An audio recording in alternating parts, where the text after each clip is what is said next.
Untuk mendekatkan diri dengan warga Kota Sukabumi, Perempuan Indonesia Raya dan Gerindra Kota Sukabumi menggelar acara halal bihalal dengan sejumlah warga di Kota Sukabumi. Kegiatan yang digelar di kantor sekretariat DPC Partai Gerindra Kota Sukabumi, Jalan Pramuka, Kelurahan Gedong Panjang, Kecamatan Citamiang, Kota Sukabumi ini merupakan rangkaian kegiatan di dalam menyatukan rasa persaudaraan antara Partai Gerindra dengan masyarakat di Kota Sukabumi. Dalam kegiatan ini, pengurus DPC Partai Gerindra Sukabumi dan Persatuan Indonesia Raya membagikan nasi bungkus kepada sejumlah warga yang hadir dalam acara ini, serta mendatangi warga kurang mampu untuk diberikan nasi bungkus.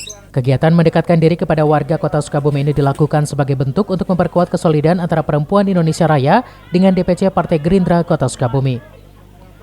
Himbauan ya, saya sendiri dari PJ Pira kepada DPC, kepada saya partai yang ada di Kota Sukabumi, marilah kita dari mulai hari ini ke depan harus ada kesolidan, kerjasama yang baik supaya Partai Gerindra di Kota Sukabumi ini lebih maju.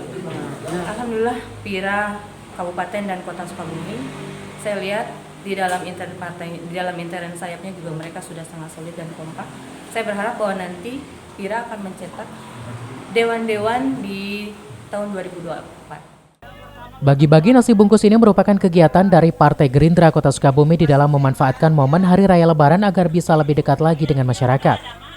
Insya Allah kita DPC Partai Gerindra Kota Sukabumi siap segera untuk melaksanakan pemanasan mesin politik partai. Ya. Rencana insya Allah dalam waktu dekat ini kita DPC akan melakukan roadshow ke PAC dan ke Ranting. Insya Allah mudah-mudahan kita siap menghadapi pesta demokrasi pileg di Februari 2024 mendatang.